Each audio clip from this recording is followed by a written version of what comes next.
from the exits had about 2-meter-high fences. Wang Cheng wasn't prepared to crash through them. Although his warship had tough armor and an impact-resistant module, he wasn't at the point of recklessly crashing around just yet. Moreover, he had just discovered something. Using the kinetic energy absorption armor module seemed to accelerate energy consumption. And given that a level 1 warship already consumed more energy than a level 01 in just a short time, the 1/3 energy he had left was now less than 1/5. Indeed, as a technological module, how could it not consume energy? This Wuling warship shared a common energy system for all its systems, so the consumption was directly reflected. Therefore, Wang Cheng decided to leave the school through gate number 2. However, the situation inside the university was not optimistic. Many mutated forms and humans had already been parasitized. The mutated beings are concerning, having already transformed into monsters themselves. But those who have been parasitized appear terrifying. With a massive head swollen like a giant balloon, they chase after other humans with bloody bodies, running through the campus. The scene is both frenzied and absurd, infused with a thread of desperate bleakness. Screams echo everywhere, and people are fleeing in all directions.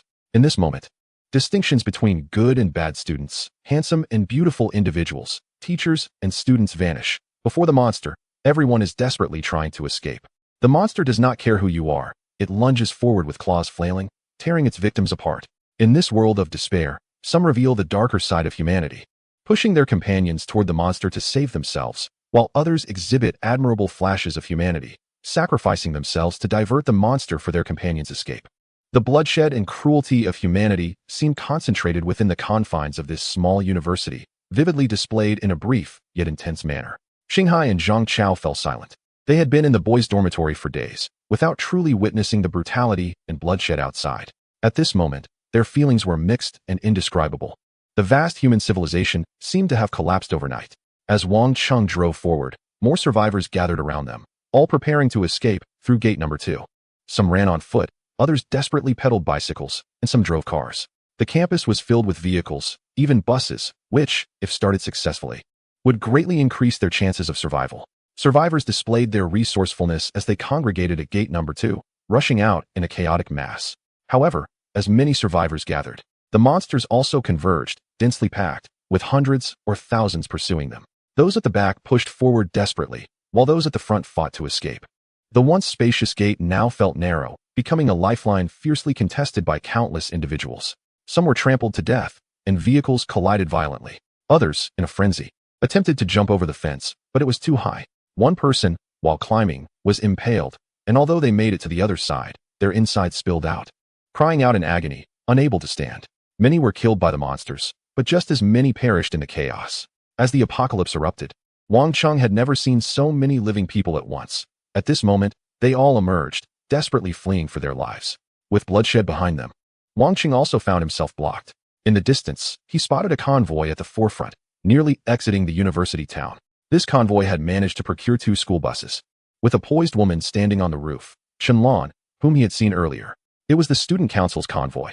Their large numbers allowed them to work together during this mass escape, exhibiting a stronger survival capability than scattered individuals.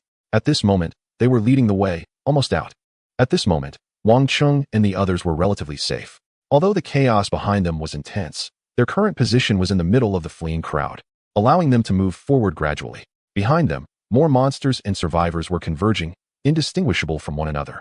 Su Xinghai stared intently at the massive blood-red flower in the distance, feeling a sense of dread as he said, "Fortunately, its crimson spores have already dispersed in waves. Otherwise, if they fell from the sky now with so many of us here, we would probably be wiped out in an instant." The convoy surged forward, with Wang Cheng and his companions caught in the flow.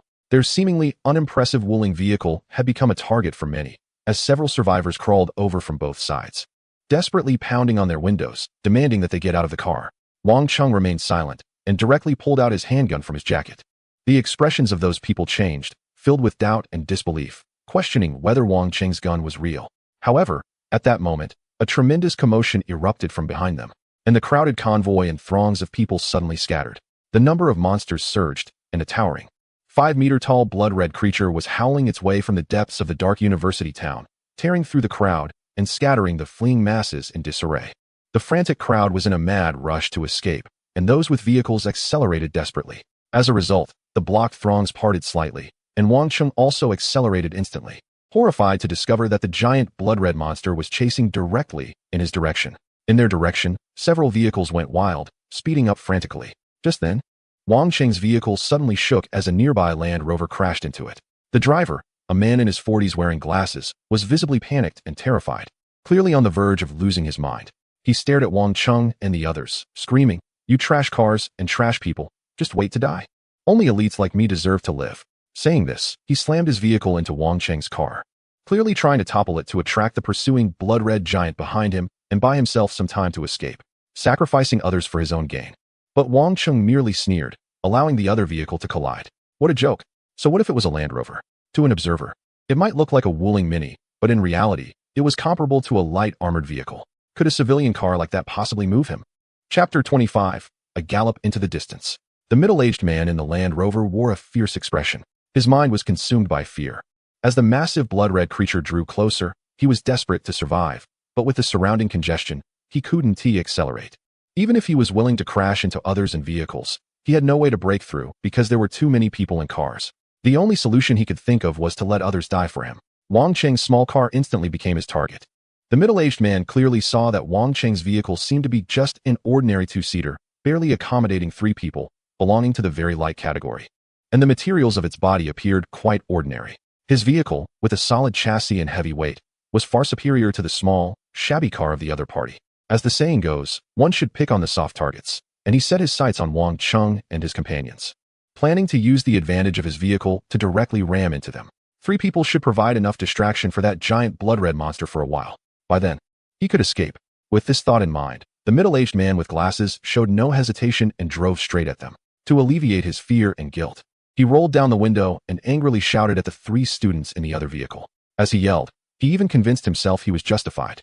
He was a professor at a school, wealthy, with a wife and children, a true social elite, far superior to these insignificant university students. Even in such times, if he survived, he could still contribute to humanity with his research and technology, much more than these ignorant students could. Trading their lives for his elite existence was their honor. Yes, it was an honor. The middle-aged man's face showed a self-deceiving sense of relaxation as he desperately turned the steering wheel, yelling as he aimed to hit Wang Cheng's vehicle, looking for an angle to flip them over. Die. For me. For an elite like me, die. The middle-aged man was confident. How could his vehicle not overturn a shabby electric scooter? However, reality shocked him. He didn't move it at all. The first collision made his vehicle shake violently, while the other car didn't budge an inch. How could this be? It must have been a lucky angle with less force. As the giant blood-red figure loomed closer, he reluctantly pressed the gas again and rammed into the side. This time, the middle-aged man was completely stunned. Still, he failed to make an impact. His vehicle's right door was deformed, and the robust structure of his vehicle twisted and crumbled.